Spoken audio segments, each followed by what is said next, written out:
Well, it is the beginning of half term for your parents. Got school-age children. Maybe I'm thinking you're taking a break. A lot of people not taking a break. A lot of people now having to deal with having childcare problems. But there we are. Big issue, of course, has been free school meal vouchers. The government basically at loggerheads with Marcus Rashford, the footballer, who has urged the government to provide free school meal vouchers throughout the holidays. He was one who campaigned for it during the lockdown and during the earlier school holidays. The government has said no, absolutely not. Not for this half term, not for December. They have, though, they say, instigated more cash for the poorest people, the poorest families during the Christmas holidays. But the row is getting more and more damaging by the minute. 2,000 doctors who work with children and paediatricians signed a letter yesterday saying to the government that, look, you really do need to offer help. We know that child poverty, child hunger, really, really big issues for child health and indeed educational achievement. Kids who've just simply not been fed, not able to learn. There is something of a Tory revolt on this. Up to 100 Tory MPs basically saying the government needs to actually have another U-turn as they did earlier in the year. But is that the answer? Well, we'll get the thoughts of Andre Walker in just a few moments. First up, let's talk to Dr. Rakib Ehsan, who's a research fellow from the Henry Jackson Society and joins us. Good morning to you, Rakib.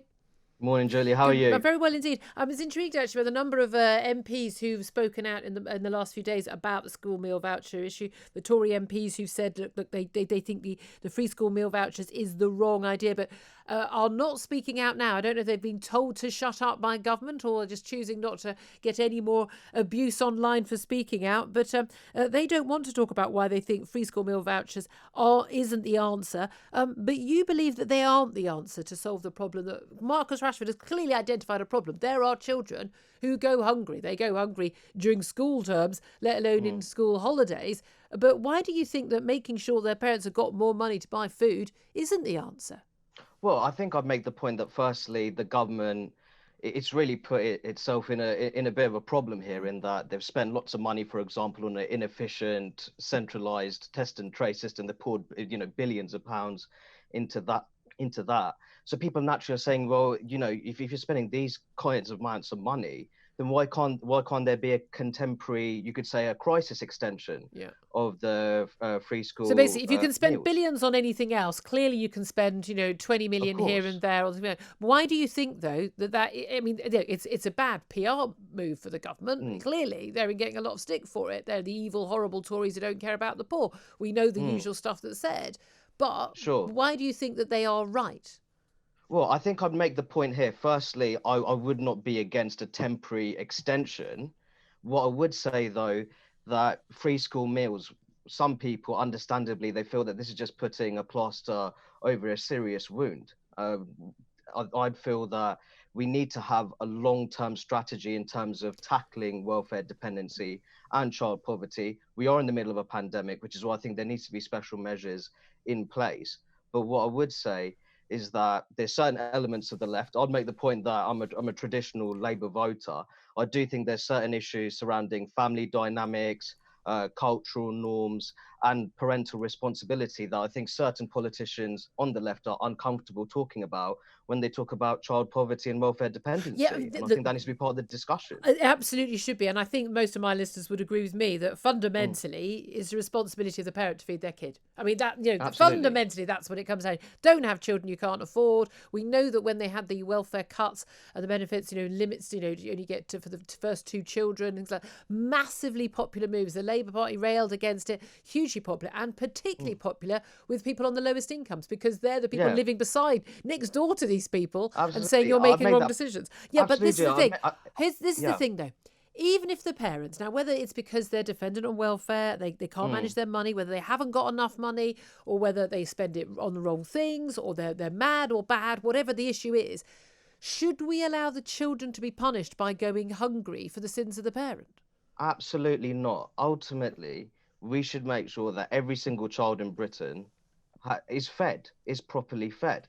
I'm merely making the point that, and this issue on the right and the left, if you want to tackle welfare dependency and child poverty in the long term, the political right needs to understand that is going to require serious forms of social investment.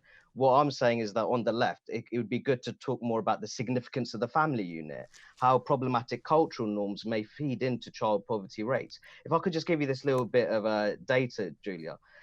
children of Bangladeshi and Pakistani origin are most likely to live in low-income households, material deprivation. It's children of Indian origin who are least likely to.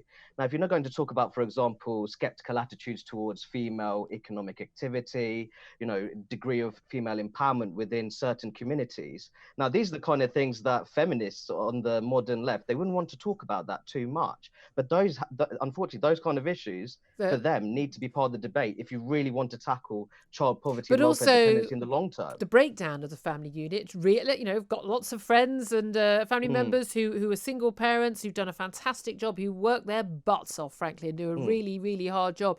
But the reality is, it's much harder to make ends meet when there's just one income coming in and not two. And that's going to be harder. But again, I always wonder in these scenarios, well, you've still got a biological father somewhere. Where the hell is he? And why is he not paying for the kids if there's not enough money? Why am I paying for your kid to eat rather than the dad? And I really made that point. That sentiment is probably felt in a number of traditional working class communities, working class couples who perhaps even themselves would have liked more children, but they decided against it because they felt it would be beyond their own financial capabilities. So I think that principle of reciprocity and the idea that the welfare state should ultimately act as a springboard to greater personal responsibility and independence, that definitely needs to be part of the discussion, Julia. Okay, thank you very much for that, Dr. Rakib Ehsan, who's from the Henry Jackson Society. Andre Walker, let's bring you in. This is the thing, the debate about, should children be able to eat a healthy meal once a day during the school holidays? That's pretty clear-cut. Yes, they should. Who should pay for it? Well, the parents. But if the parents don't, then who should pay for it? These are all, I mean, if you're a vaguely feeling person, these are really simple questions to answer. But the worry is that this gets into you get into a long-term sort of downward spiral of basically the state taking over pretty much every responsibility. I mean, am I going to be expected to go in and send a social worker in to clean the teeth of children whose parents don't get them to clean the teeth? I mean, where does this end? Well, I think where it ends is the situation that we've seen after the Children's Act, where suddenly parents who disagree with doctors over the medical treatments of their children, the doctors prevail. There has been a general move towards your children no longer being your children, but instead you merely being custodians of them on behalf of the state. And the state is required to step in, but also where you and the state disagree on how to bring up your children, the state will prevail. I think it's an incredibly dangerous situation. And I think that much as it can be difficult paying for children to bring them up, to take them on holiday, to give them food or whatever, that is a preferable situation to your child simply being the property of the government. But those are theoretical arguments, aren't they? We're talking about the practicalities. If there are parents who can't afford to feed their kids, surely the issue is, as we were discussing a little bit earlier, if genuinely the parents on the lowest incomes, now whether that's because they can't work because they're mentally ill or physically unwell, or they just lazy so-and-sos and frankly need a good, boot up the arse. I shouldn't say that word, boot up the bottom, to get to work. That's not a matter. But if the kids aren't being fed, what do we do? Do we take all of those kids into care? Well, it's very difficult, but I think you've got to be willing to say that some people are bad parents. And by the way, it's not always a money issue, simply because I used to work for the Children's Services Department of the local council, admittedly as a press officer. I wasn't a social worker. Not doing anything useful, yeah. But what we tended to find was there were also rich parents who neglected their children on the grounds that they were career people, but they were able to fix it relatively easily with money. So I think sometimes an income does make a difference. But if you're not brushing your child's teeth, if you are not giving your child a proper meal, if you're not taking them out or intellectually stimulate them, congratulations, you're a bad parent. Yeah. And we need to be willing to step in there. Now, I'm not saying taking children into care, but fundamentally, if what you do is spend all your money on booze and fags, giving you more money is not going to help. Yeah, I mean, that's where it's supposed to be the vouchers, but we know that there certainly have been cases, we know during the lockdown, of people swapping the vouchers for other things or trying to use the vouchers in supermarkets to actually pay for things which we certainly couldn't feed kids with. I just don't think it's quite as clear cut, is it? And I think Ross Rashford, what a lovely young man doing the wonderful work, and he's been there. He grew up in that situation himself with a mum who couldn't afford to pay the bills and feed him, and so I mean his heart is in absolutely the right place. But I do think that for an awful lot of these families, it's a very much more complicated situation.